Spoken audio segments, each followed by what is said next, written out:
Welcome back to Tactical Pontoon, the Trigger Jedi. What do we have here today in the shop? This is the Grit Grips 19 frame. Now I have had this particular frame, in fact, since pre-production. I had a chance to look at it before they shipped out. While this is a pre-production frame and there were a few changes, this is basically generally a good indication as to what this frame is. And I have some of the production frames here in different colors, but of course, black is the original launching color, and this is what I have. I did a video on this frame on a live stream on the channel trying to show you guys what was up. Unfortunately, live streams and any sort of gun pictures and that sort of thing pretty much guarantees that they are going to pull the video, and that's exactly what they did. They nuked it as I was in the middle of things. I did not get a chance to get back to a dedicated video on the frame until now. So here we are, and really this is 6 months on. Gives me a chance to tell you what I've seen about the frame, what my thoughts are building triggers in it, and what I've seen out in the wild. So here we are, the Grit Grips 19. This is the black frame. They have 4 total colors. There is a black, there is a gray, there is the ever popular FDE, probably my overall favorite, green, OD green, sniper green. There's a lot of different shades that kind of fall under that, but green, that's probably my overall favorite. Looks great with the green Tactical Pontoon Peacemaker green trigger. I'm gonna flash that here again. Take a look at that. Boom. Does that not fit really, really well? All right, enough about me. Let's talk about this frame. It is a Glock 19 Generation 3 frame. So up front here, I know it's out of focus, but up front here, you're going to need a Generation 3 slide for these. It will not accept a Generation 4 unless you go hog wild and bore out the dust cover. I don't even know if I've seen anybody do it. Do I recommend it? Nah, it's not really, Generation 3 frames or slides are easy enough to find. So if you really need to, I'm sure you can. It's got a Glock style rail for your attachments. If you want to get your laser beam up front, it's going to fit. Your TLR ones are going to fit. It is a Glock style. So if you have to change the shoe, the little lug there, it will be the Glock style. It is not a Picatinny. It is not a Picatinny rail. It is a Glock style rail, just like a Glock. Now, obviously the name Grit Grips, that has to do with, we're going to zoom in here, take a look at this grip. Check that out. Reminds me of a Lamborghini style rear tail light. So I find it really cool. It is not super aggressive. So if you're carrying IWB or that sort of thing, it's not going to tear you up. But I find that the texture is grippy. Grit Grips. Now, I talked to him and he said he went through multiple different designs for, size of the texture and the design of the texture, and this is what he found to be, optimal. And I have to agree with him. For an out-of-the-box grip style, it's comfortable. It's very comfortable if you're carrying it, inner waistband or if you're carrying it at all. It's not going to tear your clothes up, and it's not going to tear your hand up. If you have medium, well, I'm zoomed in, so it looks massive. It's not going to tear your hand up, but it's going to give you plenty of grip. See, it's got some neat detailing in the grip design, the borders and whatnot. There are no back straps. If you have massive hands, this may not directly be the frame for you. It is a Glock 19 size.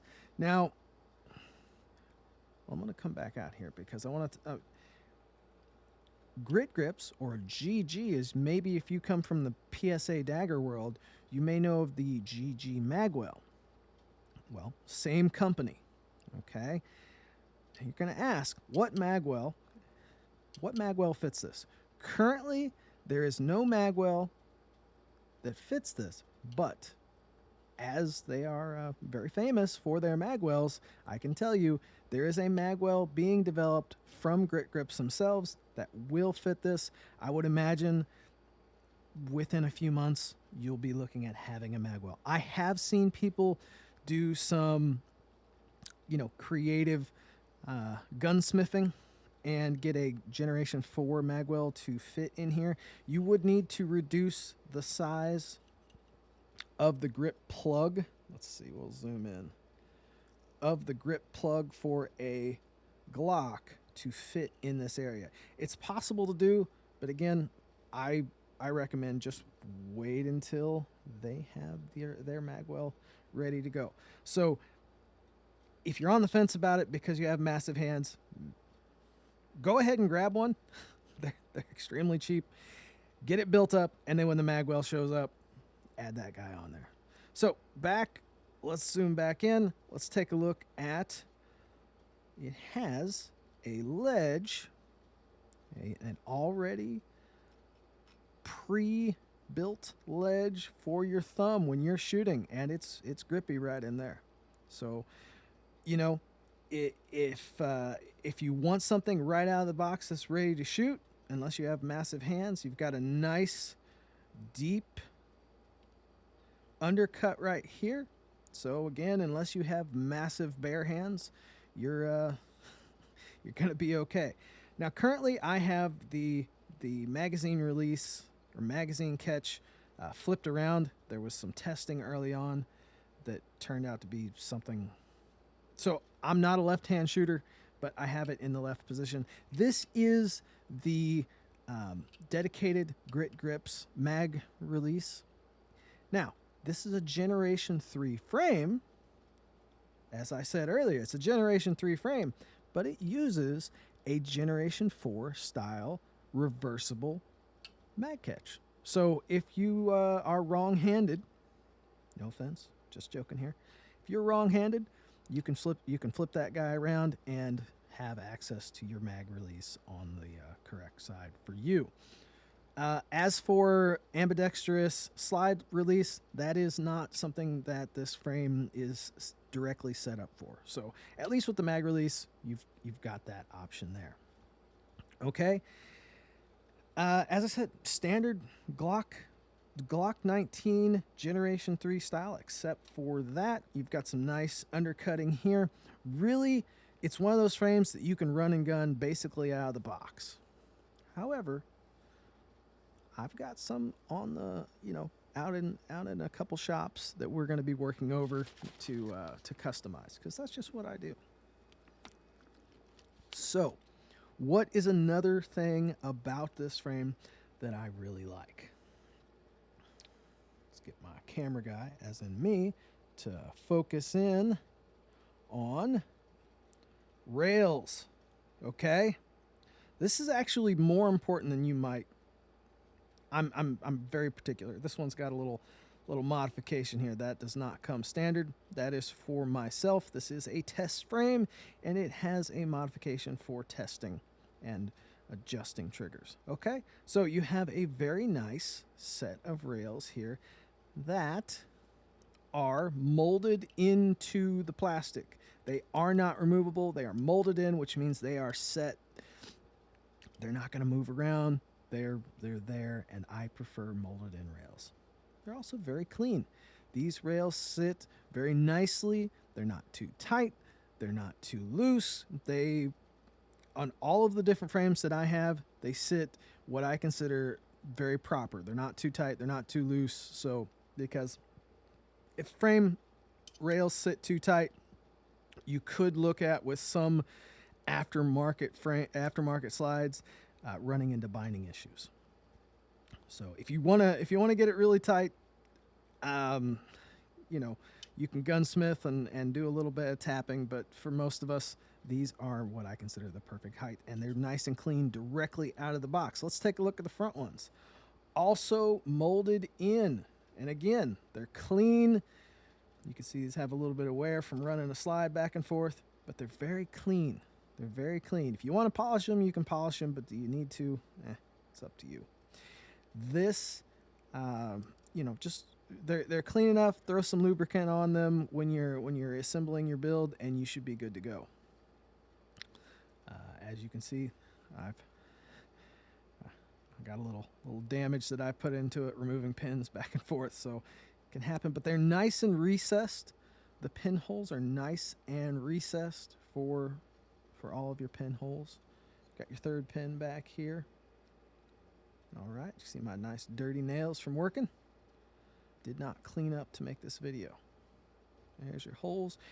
Now, another thing that I really like, it has I call it the third pinhole, second pinhole, the top pinhole for your locking block, which is a nice thing to have. Why is that a nice thing to have? Well, when you put in your trigger system, you put in your trigger pin, this extra pinhole adds extra tension, or the proper amount of tension I have found, for holding in your trigger pin.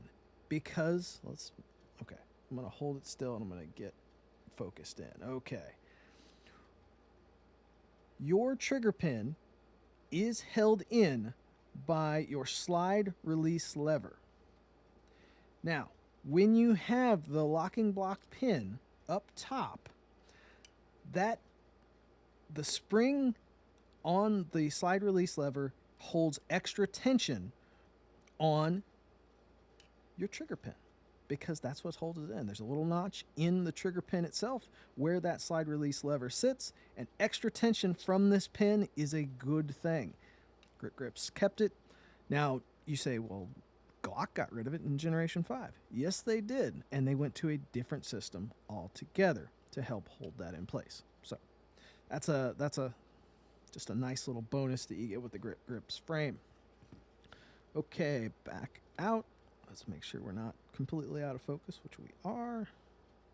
Come on, camera guy. Go the right way. And there we are. Okay. So, overall, this is the Grit Grip frame. My thoughts on it. Got a nice high tang. The beaver tail sits out pretty well. Really, overall, a very classic, sleek design. For those of you who are really worried about grip angle, it is a little bit more 1911-esque, but not so much that it's, feels like a bar of soap like a P80. That's my thing. I have no problem with the Glock angle, but that's just me. It is a little bit, that's why you will have this smaller hump back here, or your plug place for magwell extensions. Why it's smaller is so that you can get more of that upright angle. That's why it's smaller. You'll see it in factory Glocks when people do grip modifications for more 1911. They'll actually cut these back straps down and mold it in closer. So basically, he did that directly out of the box. Does that mean you don't want to send this off for a little bit of work?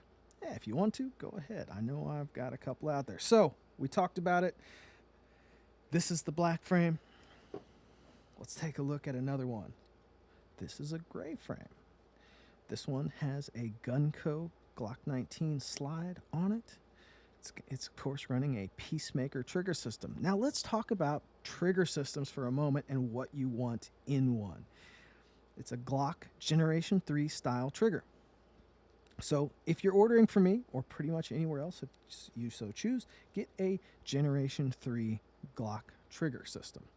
Now, I build a Leonidas system for these.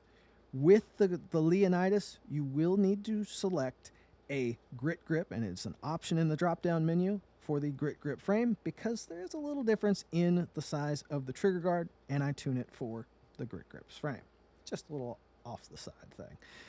Obviously, we've got a gray trigger in here. I will be bringing back gray eventually. Right now, it's not an option on the website. I'm going to do some small batches of the original Peacemaker trigger shoe from Gunco, so it will have their logo on it, but the Peacemaker shoes will be in gray eventually. So just want to show you this little gray build. This one here is using a Strike magazine. Still doing some testing on these. Overall, I would put it in the league of an ETS, but that's just the magazine that's in here. And we've got a Nomad Defense barrel in here, and I don't know. Let's zoom in real quick. If you can take a look, it's got a topographical map style etching in it. It's pretty cool. Just something I want to show off real quick. So you got gray. Gray is cool. Nothing like it. You know, you don't have a lot of options in the gray frames, at least not until recently. That's pretty neat. Got gray. As I said, my personal favorite, the green. Rocking a Peacemaker trigger shoe. Rocking a Peacemaker 4.0 system in this thing. Good basic drop in. Yes, I know it says Leonidas down here, but I haven't built a Leonidas for this one yet. These are kind of display builds. When I get my high-end, you know, custom shop display build, it will have a Leonidas trigger system in it. Also using the same shoe, but with some modifications. Up top, you're looking at a Steel City Arsenal barrel. I've had this barrel for a long time. Steel City makes great barrels. Can never go wrong with them. Then, a Boogeyman Hive 2 slide. This is an early model. This is an early model in a battle-worn Noveski Bazooka Green. Really a cool slide. It goes very well with this combination. And then you've got for some reason, I threw a FD TLR 1HL Streamlight up front. Kind of a old mixed bag, but I like the way it looks. Green is a great color. It's my favorite color, actually. Then we have the FDE, or commonly known before FDE was very popular as Coyote, but it's FDE. Rocking a JM Customs Chimera slide and a tactical pontoon barrel. Yes, I did some of these a few years back, and you know, I still have a few of them around. This is a Shield Arms +5 in a shade of FD. Kind of works with it. Then Swamp Fox. I believe this is a Liberty, or it's Justice. I think it's Justice. It's an older generation. They've since upgraded. And this one is running a Peacemaker 4.0 as well. Peacemaker 4.0s are a great drop-in trigger system on the Grit Grips frame. I've had really good luck with them. These Grit Grips frames are running really well with any slide that I top them off with, from inexpensive to the more expensive ones. For a while, this frame, the original frame, was running a PSA dagger frame. If you wanna go, you know, kind of inexpensive bargain style, but as you can see, mine are all running kind of a higher end. Let's make sure the camera. Mine are running some higher end slides, just the way I'm running it. But you can run, and Grit Grips has their own slides on the website. And I look forward to getting one of those in here. I just haven't done it yet. I know he's been busy trying to keep up, and I have been busy just trying to keep up with my own triggers. But that is the Grit Grip frame. I've kind of run longer than I normally try to, but I hope I've given you a good insight into the Grit Grip frame, what you can expect from it, and then what you can build with them. They are beautiful. So that's the Tactical Pontoon take on the Grit Grip slide. If I can do anything for you guys, if you need a trigger, if you need trigger troubleshooting, my triggers or anybody else's or factory, hit me up. TacticalPontoon.com, and I will catch you on the next one.